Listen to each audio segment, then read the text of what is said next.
Hello friends, आप लोग एक बार फिर से स्वागत है हमारे इस यूट्यूब चैनल पर। फ्रेंड्स, आज हम जड़त्व के टॉपिक के बारे में चर्चा करने वाले हैं।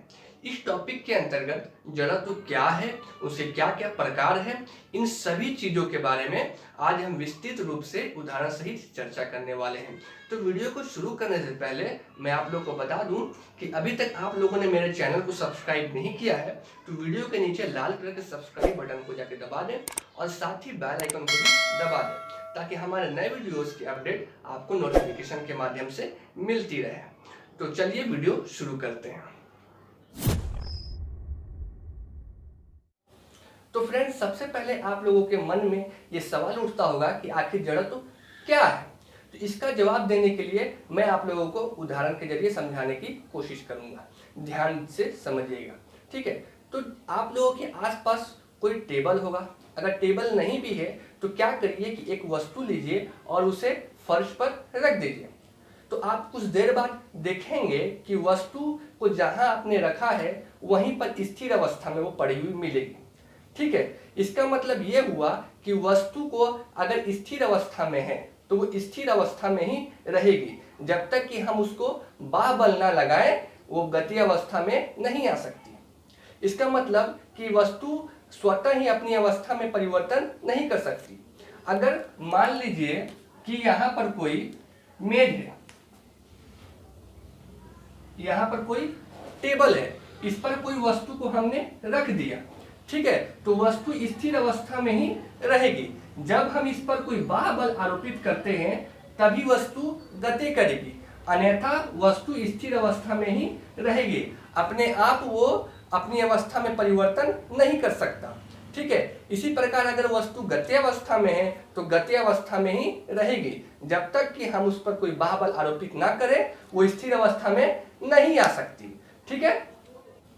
अब आप लोगों के मन में दूसरा सवाल ये आता होगा कि मैंने तो कहा अभी कि वस्तु स्थिर अवस्था में है तो स्थिर अवस्था में रहेगी, वस्तु गतिशील अवस्था में है तो गतिशील अवस्था में रहेगी। जब तक कि हम उस पर कोई बाह्य बल आरोपित ना करें वस्तु अपनी अवस्था में परिवर्तन नहीं कर सकता।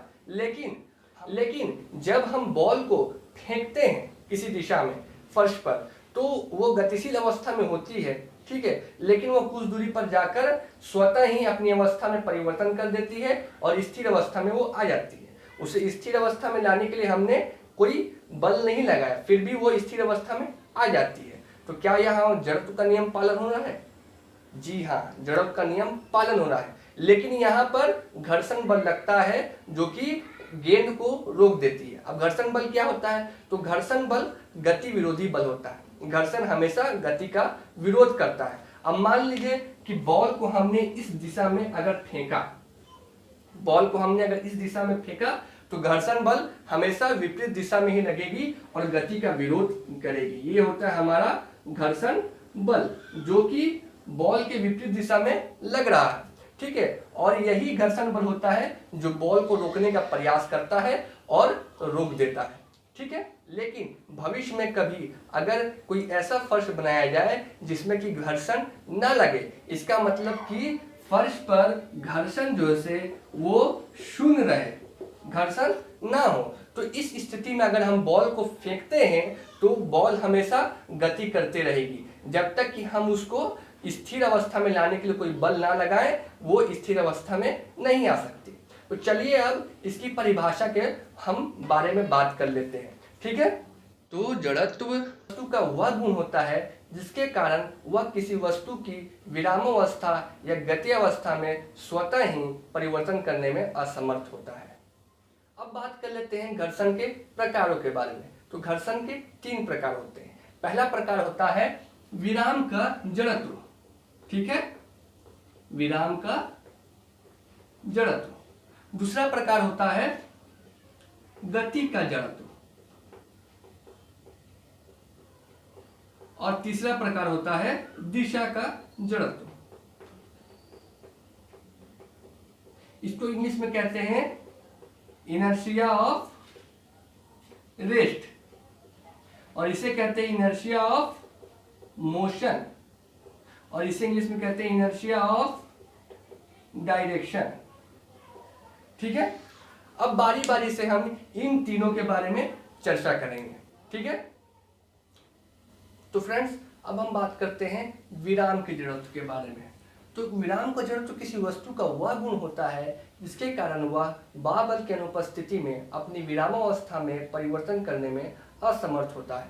इसका मतलब ये हुआ कि वस्तु अगर कोई विरामावस्था में है तो जब तक कि हम उस पर बाहुबल न लगाएं वह अपनी अवस्था में परिवर्तन नहीं कर सकता। चलिए इसे हम उदाहरण के माध्यम से और अच्छे से समझने की कोशिश करते हैं। जैसे कि पहला उदाहरण है, सर्दियों में हम सभी कंबल को ओढ़ते हैं।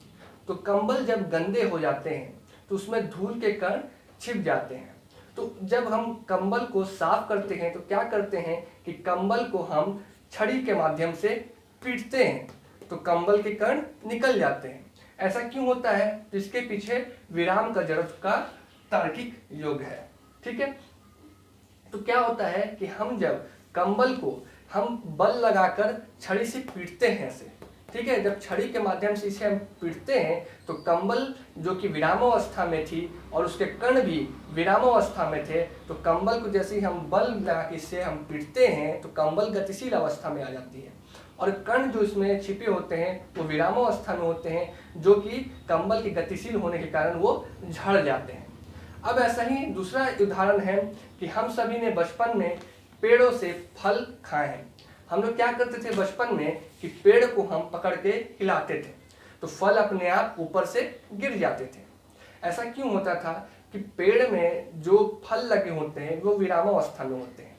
तो क्या करते थे हम, जब उस पर बल आरोपित करके हम जब उसे हिलाते थे तो उसकी जो टहनियाँ हैं पेड़ों की वो गतिशील अवस्था में आ जाती थी और जब उसके गतिशील अवस्था में आने के कारण फल जो कि विरामावस्था में थे वो टूटकर नीचे गिर जाते हैं। तो फ्रेंड्स, अब हम बात करते हैं गति की जरूरत के बारे में। तो गति की जरूरत तो किसी वस्तु का वह गुण होता है इसके कारण वह बाहुबल की अनुपस्थिति में अपनी गति अवस्था में परिवर्तन करने में असमर्थ रहता है। इसका मतलब यह है कि अगर कोई वस्तु गतिशील अवस्था में है तो वो गतिशील अवस्था में ही रहेगी जब तक कि हम उस पर कोई बाहुबल आरोपित ना करें वह अपनी अवस्था में परिवर्तन नहीं कर सकता।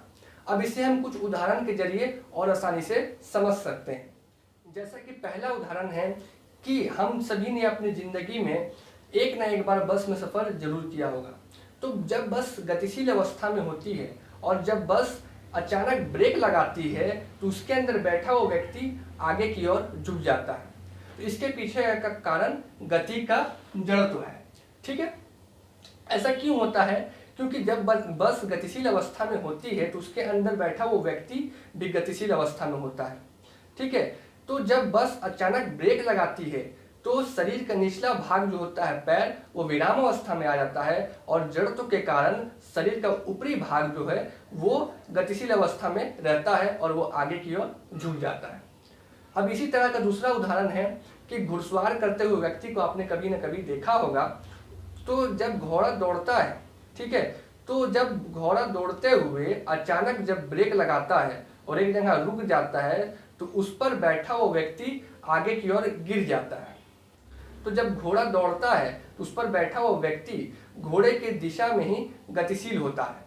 ठीक है, लेकिन जब घोड़ा जब एक जगह पे रुक जाता है तो उसका निचला भाग विरामावस्था में आ जाता है, लेकिन जड़त्व के कारण उसका ऊपरी भाग गतिशील अवस्था में ही रहता है और वो आगे की ओर गिर जाता है। अब हम बात करते हैं दिशा के जड़त्व के बारे में। दिशा का जड़त्व किसी वस्तु का वह गुण होता है जिसके कारण वह बाहुबल की अनुपस्थिति में अपनी दिशा में परिवर्तन करने में असमर्थ होता है। इसका मतलब यह है कि अगर कोई वस्तु किसी दिशा में स्थिर अवस्था में है या गतिशील अवस्था में है तो जब तक कि हम उस पर कोई बाहुबल आरोपित ना करें तब तक हम उसकी दिशा में परिवर्तन नहीं कर सकते हैं। तो चलिए इसे हम एक उदाहरण के जरिए और अच्छी तरह से समझ लेते हैं। हमने कार में सफर करते हुए व्यक्ति को देखा है। क्या होता है कि जब कार का ड्राइवर अचानक किसी मोड़ पे मोड़ लेता है कार को तो उसके अंदर बैठा हुआ व्यक्ति बाहर की ओर धक्का महसूस करता है।